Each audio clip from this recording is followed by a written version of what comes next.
Japan, 1945. One bomb demonstrates the awesome power of nuclear fission.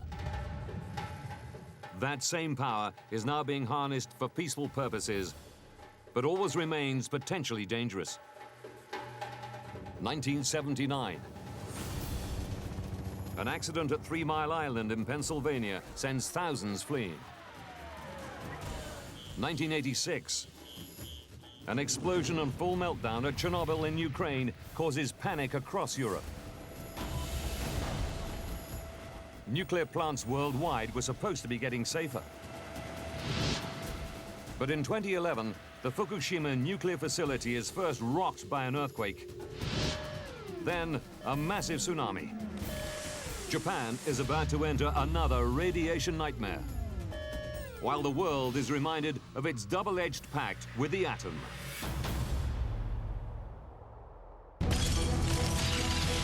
Disasters don't just happen. They're triggered by a chain of critical events. Unravel the clues and count down those final seconds from disaster.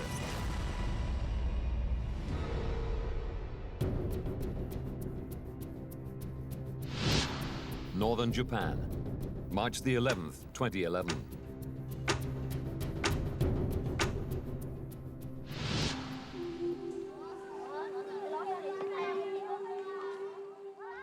Kindergarten teacher Eriko Horiyuchi is in class.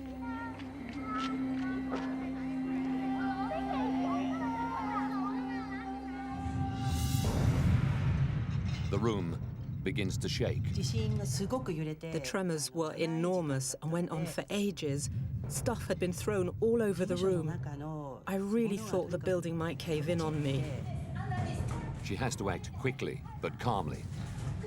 I ducked under the desk along with the children and just monitored the situation. The earthquake continues for 5 minutes. It's felt 230 kilometers away in Tokyo. Eriko's actions ensure the children are safe. The kids had all done the disaster drills, and they did what the teachers told them to do, and so it all went to plan on the day.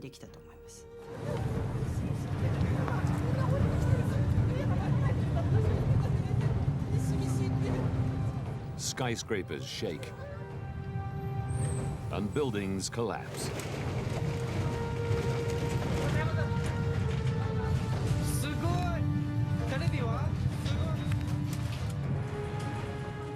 The Japanese Meteorological Agency measures the quake at magnitude 9.0.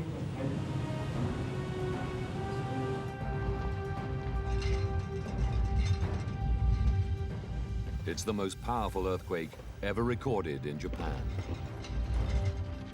Even though the epicenter is 130 kilometers out to sea, the first news pictures show widespread devastation throughout the north of the country.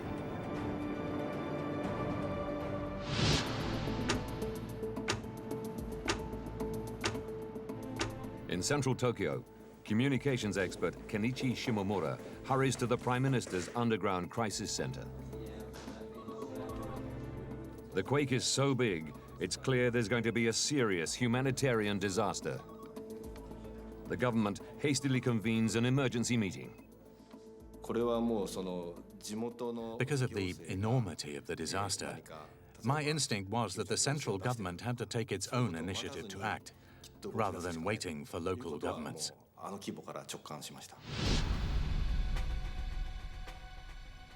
5 of Japan's nuclear plants are in the disaster zone.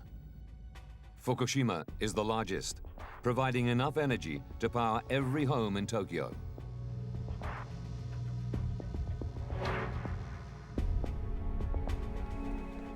The Prime Minister's team has no direct link to the power plants.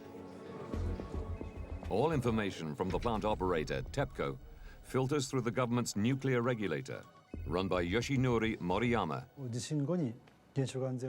Right after the earthquake, we received news from the Fukushima nuclear plant that mains power was lost. Fukushima is just 178 kilometers from the epicenter of the earthquake.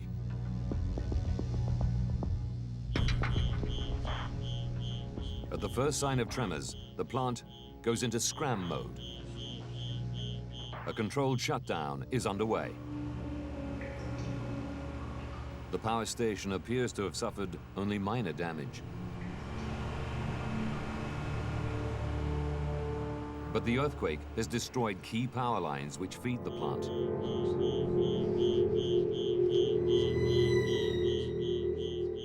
Emergency power sources kick in, so the plant can continue to shut down safely.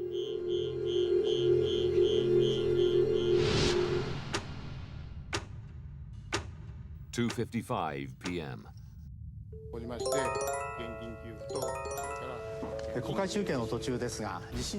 tsunami warning is broadcast to the nation.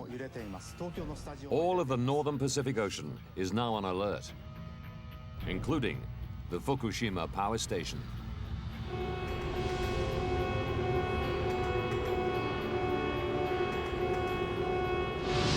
At Teacher Eriko's school, all the pupils have survived the earthquake unscathed. Emergency plans call for everyone to evacuate.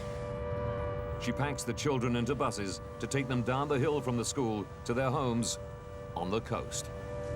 She has not heard the tsunami warning.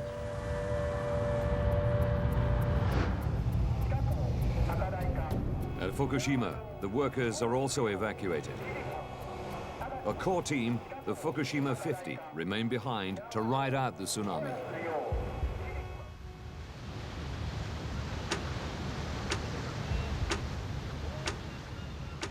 All along the Japanese coast, live news cameras relay images of the tsunami racing towards land.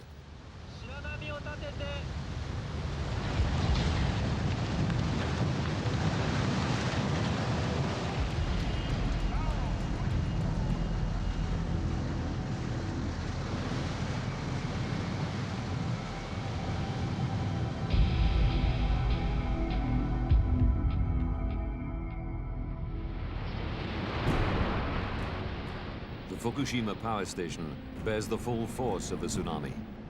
The site begins to flood.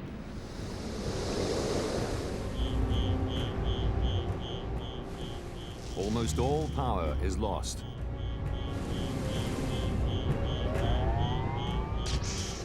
Two workers assessing damage in the basements are killed instantly. Control rooms plunge into darkness. The Fukushima 50 can't monitor pressure or temperature. Worse, the cooling systems have failed. Teacher Eriko is worried. She may have sent the children to their deaths. The bus route was along the coastline, so I was worried sick that it might have been washed away by the tsunami.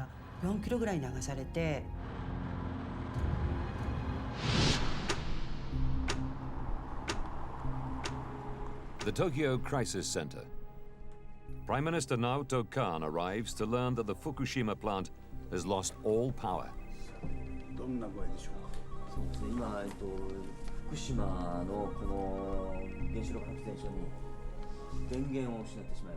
Nuclear experts are drafted in to brief the Prime Minister. Even those experts couldn't decide what should be done because this was totally beyond what they could have predicted.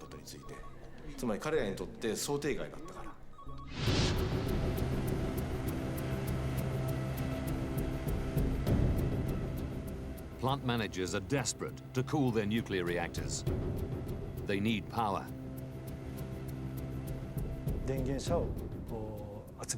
We needed to deploy mobile generators. That was our last resort.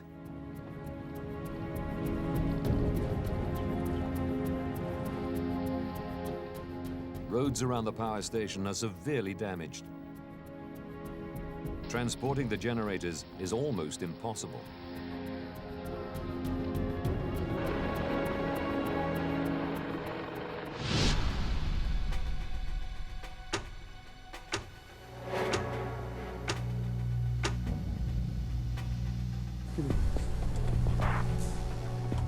In the damaged control room of reactor number 1, Engineers are trying to find out what's happening inside the reactor. They resort to using battery packs and car batteries to power up instruments to take key readings. The radiation levels are beginning to rise. The Fukushima 50 don radiation suits and respirators to protect themselves.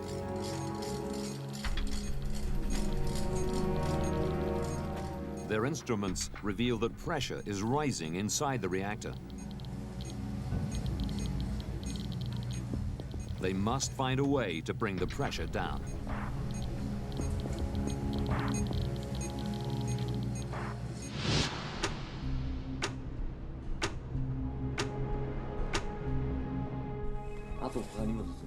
The news is relayed to the Prime Minister. He declares an official state of nuclear emergency. I heard the PM repeatedly say, almost to himself, "This is really serious." Decisive action is needed, but there is very little information to work from. They have no real-time readings and no direct communications with managers at the power plant.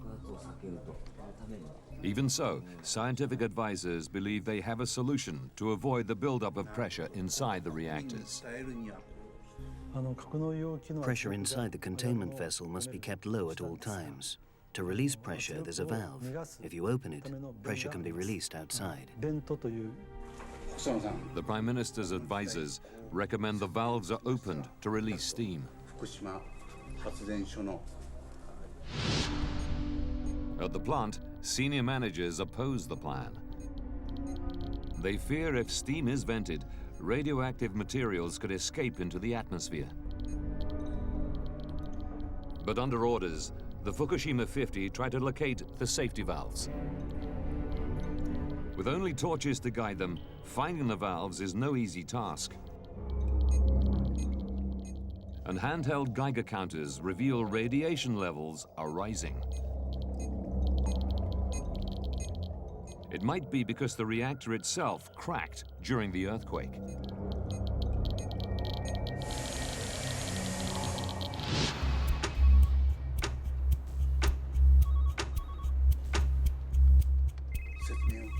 The Prime Minister receives more bad news.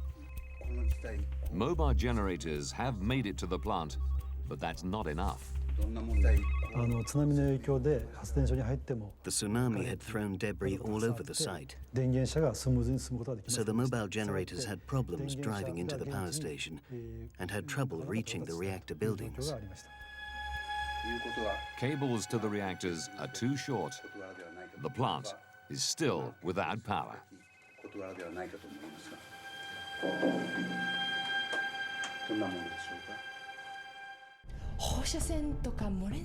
8 kilometers from the Fukushima plant, Eriko Horiyuchi and her husband are getting anxious.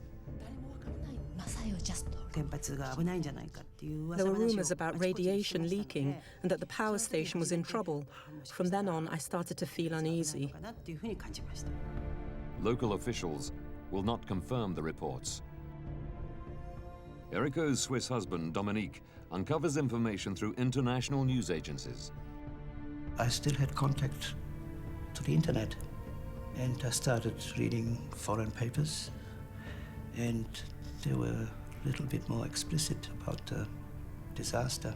Then my wife told me that somebody was whispering about a problem at the power plant, and then we decided to leave early in the morning. The roads were cracked, so we didn't know how we could get out. We decided to wait until 5 a.m. to leave. Navigating damaged roads in the dark would be too dangerous. Eriko and her family choose to wait until dawn.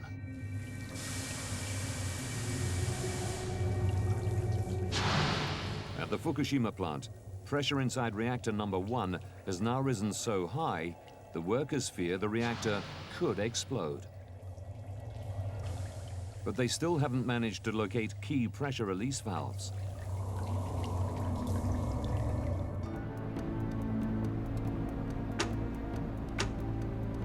Saturday, March the 12th.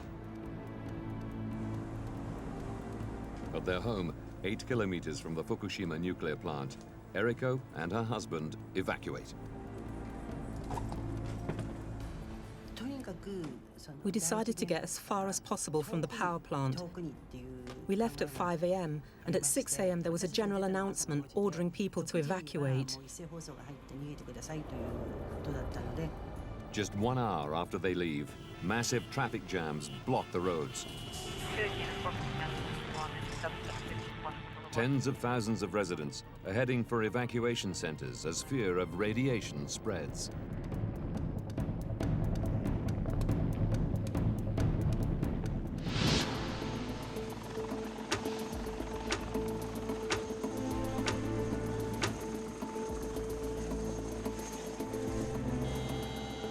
Frustrated by poor communication with the power station, Prime Minister Kan decides to visit the plant in person.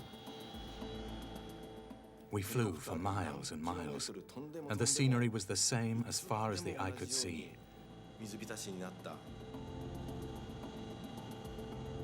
The land was covered with seawater. We couldn't tell where land ended and where the sea began.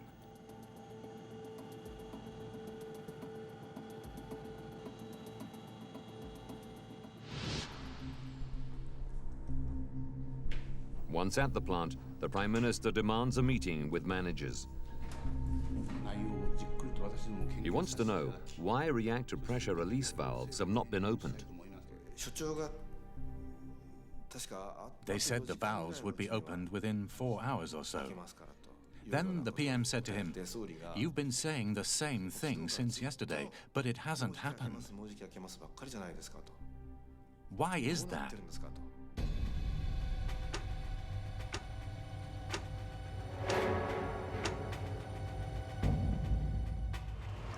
Finding the correct valves in the dark with soaring radiation levels is highly dangerous. One worker has already been taken to hospital, suffering from high exposure to radiation. And when they do find the valves, the loss of power makes them extremely hard to open. They are usually operated by heavy machinery running off mains power. The Fukushima 50 must try to do the job with car batteries and brute strength.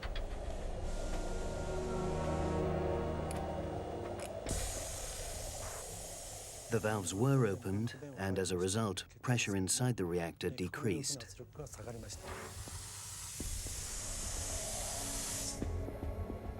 Plant managers now believe that reactor number 1 will be safe until they can connect mains power and begin cooling again. But radiation levels on the site are rising.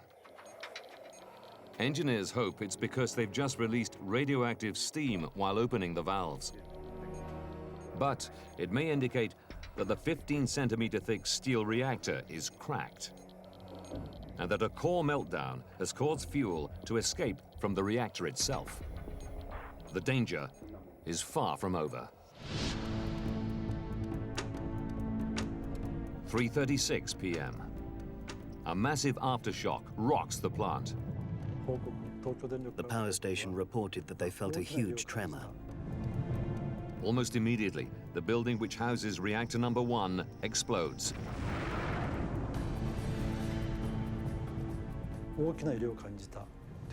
A cloud of white smoke was seen, and radiation levels increased dramatically. Workers detect radiation levels 1,000 times higher than usual near reactor number 1. It could be another sign that the reactor itself is damaged and leaking. And other reactors are also showing signs of strain. We realized there was damage to other reactor units. The first, second, and third units were all in serious conditions.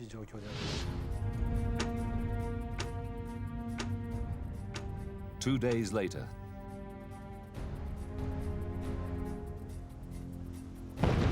an even larger explosion blows the building that houses reactor number 3 apart.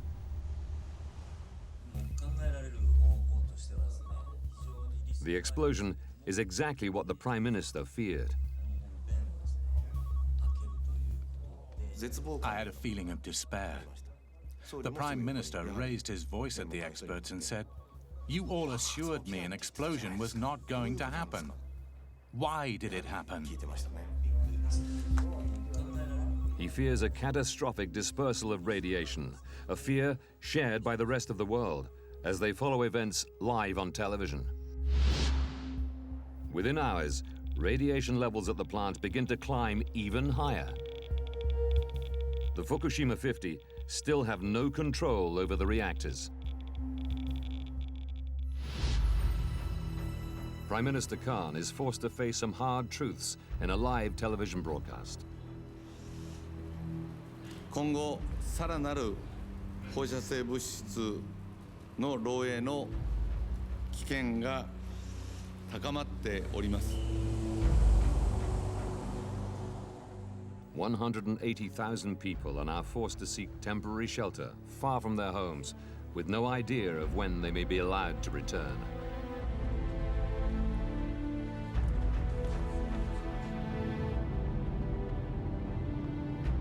Eriko is now 80 kilometers from the power plant. But such is her fear, she wants to get even further away.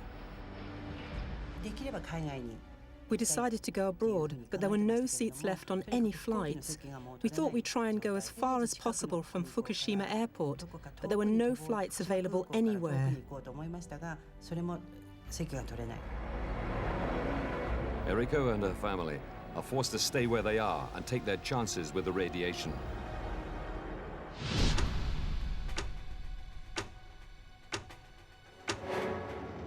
And the very next day, another explosion causes a huge fire in reactor building 4.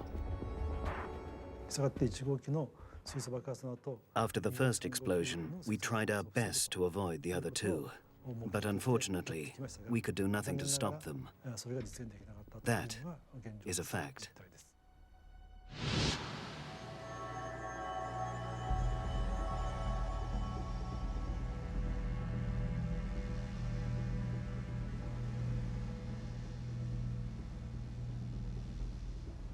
When the fire dies down, steam seen rising from building number 4 suggests spent fuel rods in open cooling pools may have overheated, leading to yet more radiation leakage.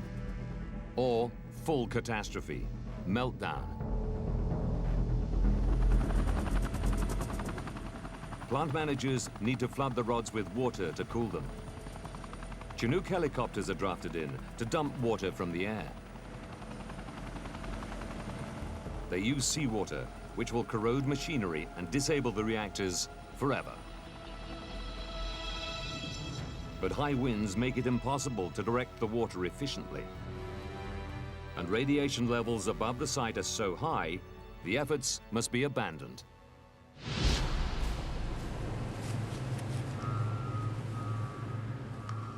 Only the fire department is capable of flooding the fuel rods with enough water to make a difference. Ichiro Suzu is diverted from tsunami relief duties to lead an elite team of firefighters.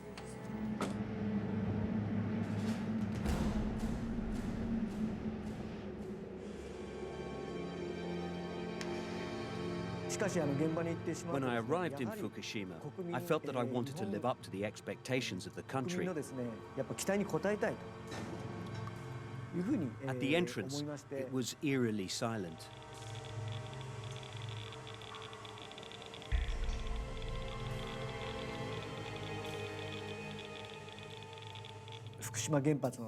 The inside of the Fukushima power plant really did resemble something from a monster movie. Suzu and his team brave the dangers and spend days spraying water onto the spent fuel pools on site. He wears 2 radiation suits to protect him from fallout. I was wearing these protective suits for 7 hours and it was excruciatingly hot. So hot that the sweat was dripping out of the filter in the breathing mask onto the ground. It was hell. I couldn't drink any water or go to the toilet. It was incredibly stressful. While Ichiro Suzu and his team struggle to maintain control at Fukushima, the water they spray onto the plant is washing radiation into the ocean.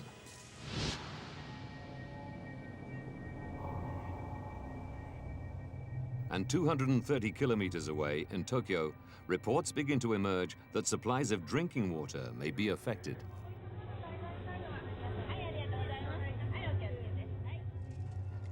The Prime Minister must now consider increasing the evacuation zone to 250 kilometers. It would mean ordering 30 million people, including the whole of Tokyo, to abandon their homes. This would be an unprecedented decision, one that no government has made in modern history. It takes more than 2 weeks to restore power to the plant. But it's far too late to stop the disaster, and radiation continues to leak from the reactors. Japan and the world are desperate to know what is happening inside the plant. And what went so disastrously wrong at Fukushima?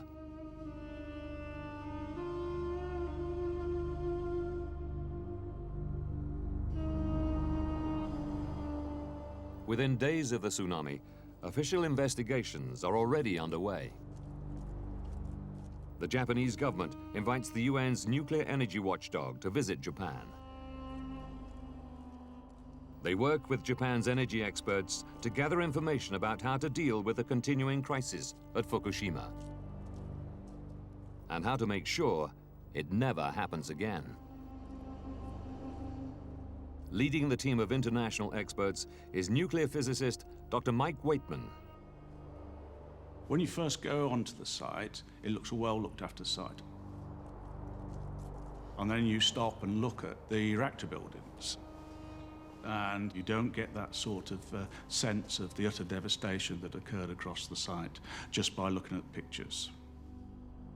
3 of the 6 reactors at Fukushima are now beyond repair. But like all nuclear plants, Fukushima was designed with safety at its core. The threat of accidents like 3 Mile Island and Chernobyl are ever present. And in Japan, earthquakes and tsunamis are a constant threat. At Fukushima, seawalls protect the plant from tsunami waves. And reactors are dug deep into hard rock to protect them from earthquake damage. As a fail-safe, emergency generators are ready to keep the site running if power should be cut. But none of these safety measures were enough to protect Fukushima. Now, by rewinding the events of that day and digging deep into the investigations that followed, we can reveal how, with all their preparation for just this kind of incident, this disaster could have happened. Mike Waitman examines Fukushima's defenses to understand what went so catastrophically wrong. He finds some crucial flaws in the original design of the plant.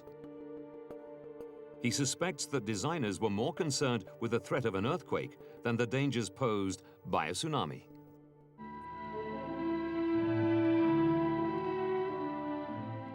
When reactors 1 to 4 were laid out in the 1960s, engineers lowered the land on which the site was built by 25 meters.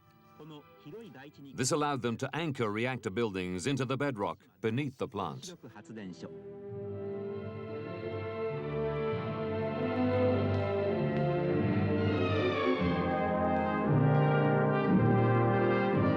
It would prevent them from collapsing during an earthquake. But it left the site vulnerable to tsunamis. To protect against the threat, seawalls were built surrounding the site. They would repel waves up to almost 6 meters high. But evidence shows the tsunami waves wash over these walls with ease. Given that the inundation from the tsunami, in this case, reached 14, 15 meters and spread right around the reactor buildings, right across the site, that was far below what was needed to protect against such a tsunami.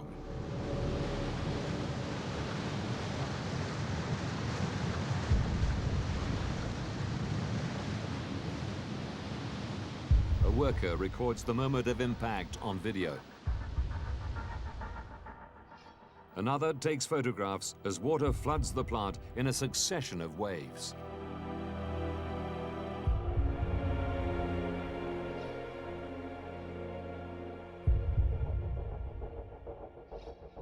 The tsunami walls were too low.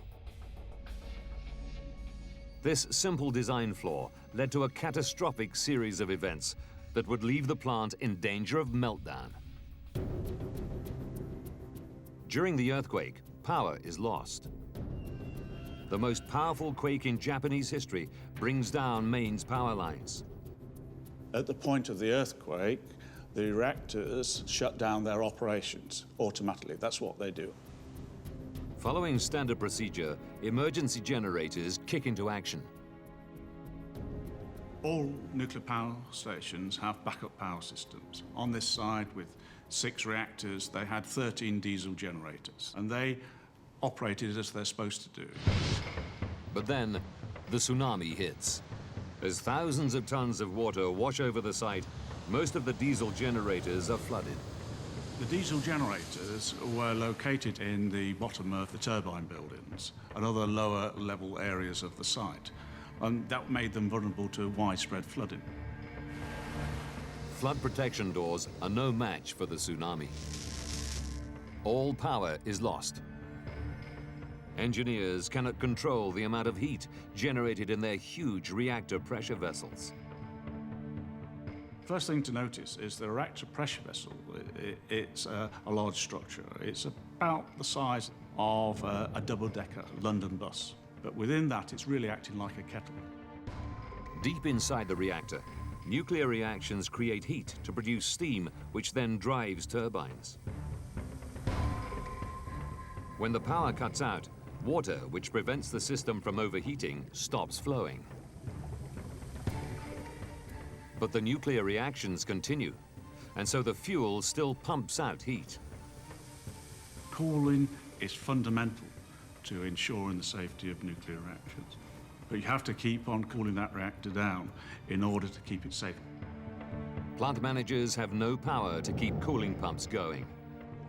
Fuel rods begin to overheat, turning to liquid. This meltdown releases large amounts of radioactivity. And temperature and pressure gauges across the plant are out of action, so managers have no knowledge of the state of their reactors.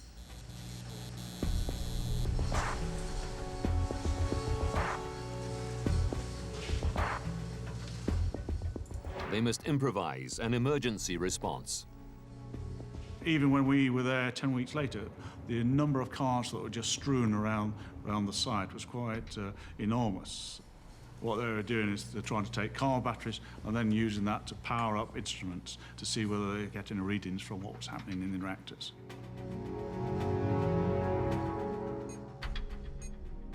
Using car batteries gives engineers momentary snapshots of the state of their reactors.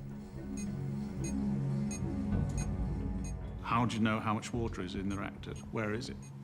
What are the flow rates around the systems? They tried what they could to try and get readings from them. With these batteries, the Fukushima 50 are able to take important readings. They could also open safety valves. But these readings offer only brief glimpses of reactors heating dangerously and approaching meltdown.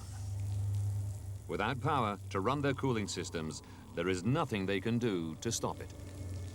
And worse, because of the design of the plant, it leads to yet another problem they can't stop.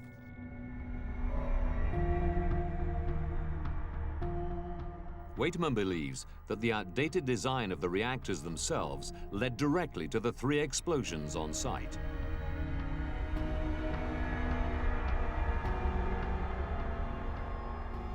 Tons of nuclear fuel are housed in fuel rods and usually kept cool by a flow of cooling water.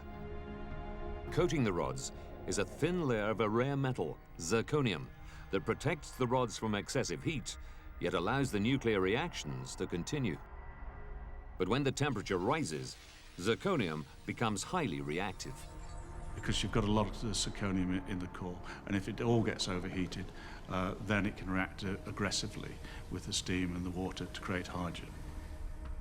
Estimates show that temperatures reach as high as 2,800 degrees Celsius inside the reactor.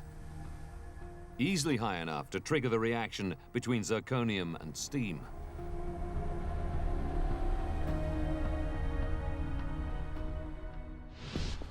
As highly flammable hydrogen builds up dangerously, managers vent it out into the concrete shell surrounding the reactor. Radioactive material from the fuel rods also escapes. From there, it's slowly vented outside through safety valves. But not all the hydrogen makes it into the open air. Large amounts escape into the higher reaches of the building. The Fukushima 50 cannot stop the gas from igniting. There would be broken equipment there. It only needs a small amount of energy to be able to spark it.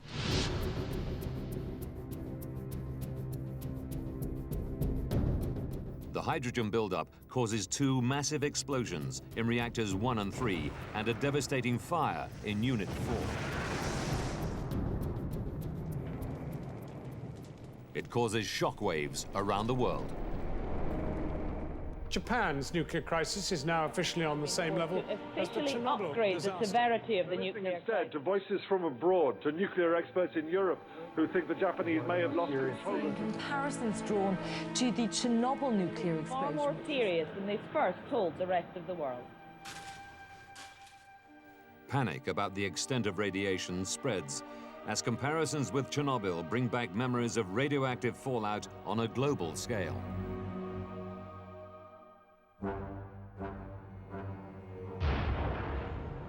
At Chernobyl, 8 tons of nuclear fuel were thrown up into the Earth's atmosphere when the reactor was blown apart.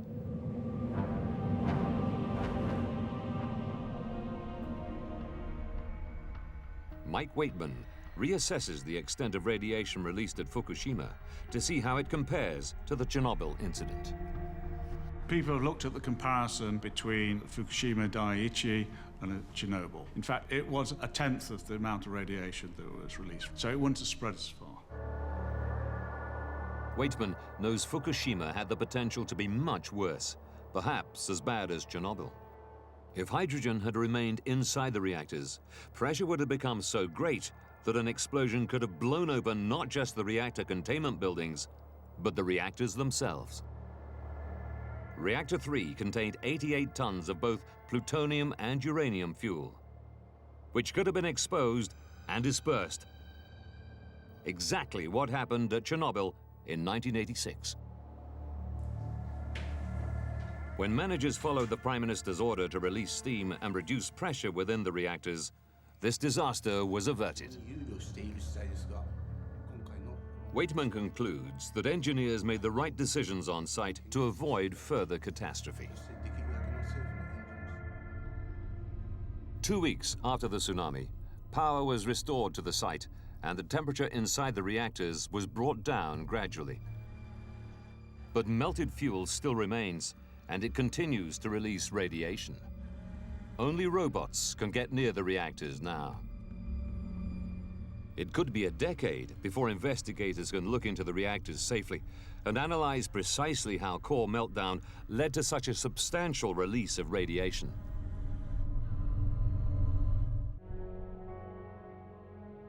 Knowing how the defenses failed and led to a catastrophic chain of consequences, Mike Waitman now examines whether the power company which runs the plant, TEPCO, could have done anything to avoid the disaster. He believes they may have been negligent in the run-up to the tsunami. In 2002, TEPCO took part in a study into the impact of tsunamis on power plants. They concluded there was a 0% chance that an earthquake large enough to cause a damaging tsunami would affect the Fukushima plant in the next 30 years. They were wrong.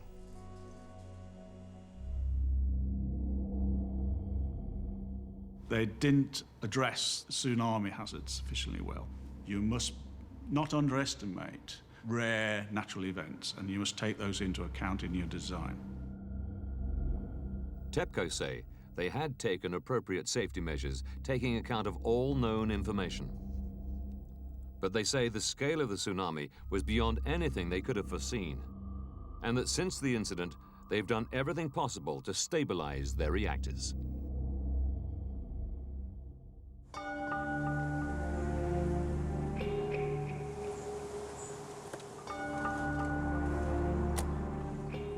After the disaster, the fallout from how it was handled spreads far and wide. Residents like Eriko believe they were told too little, too late about the potential dangers caused by the explosions. They blame both the power company TEPCO and the government. There was absolutely no information about radiation. The only information we were getting was about expanding the evacuation zone. The government itself struggled to ensure the release of information. The Prime Minister was personally committed to being open, but he was dependent on his advisors.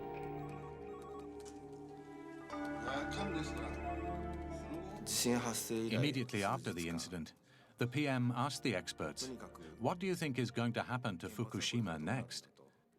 None of the experts could give clear answers. The only thing they confidently said was, a hydrogen explosion is not going to happen due to its design. We thought, if we cannot believe what they say, what can we really believe? The Prime Minister's experts had few details at their disposal because so little information was coming from TEPCO. What did the people in close connection with the Fukushima nuclear plant, such as TEPCO, really know? And did they share all their knowledge with the government? Prime Minister Naoto Kan was caught up in events beyond his control. 5 months after the tsunami, he was forced to resign, with no end to the Fukushima disaster in sight.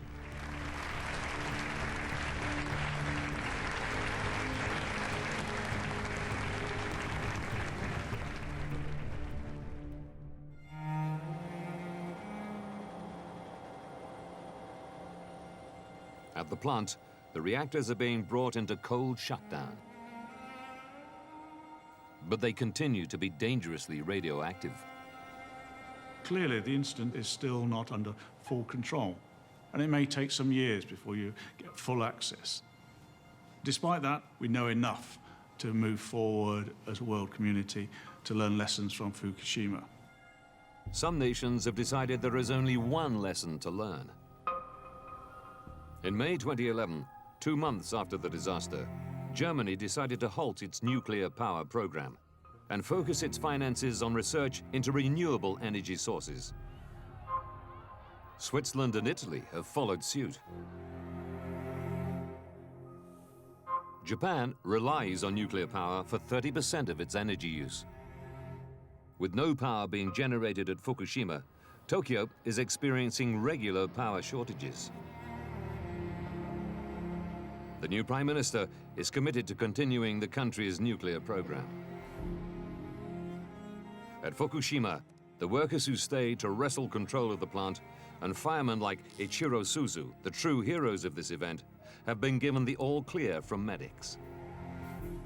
But again, it may take some years before the full consequences are known.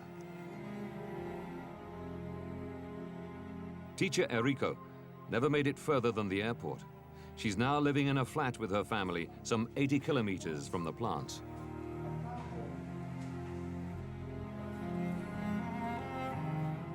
The bus her kindergarten class traveled home in missed the tsunami. All the children survived. In the area around Fukushima, the disaster's effects will remain for many years to come. An exclusion zone 20 kilometers around the plant is still being enforced. All farms are abandoned. 4 centimeters of radioactive topsoil must be removed from every plot of fertile land. Until then, no crops can be grown again. It could be 10 years before 100,000 people in evacuation centers across the region will be allowed to return to their homes.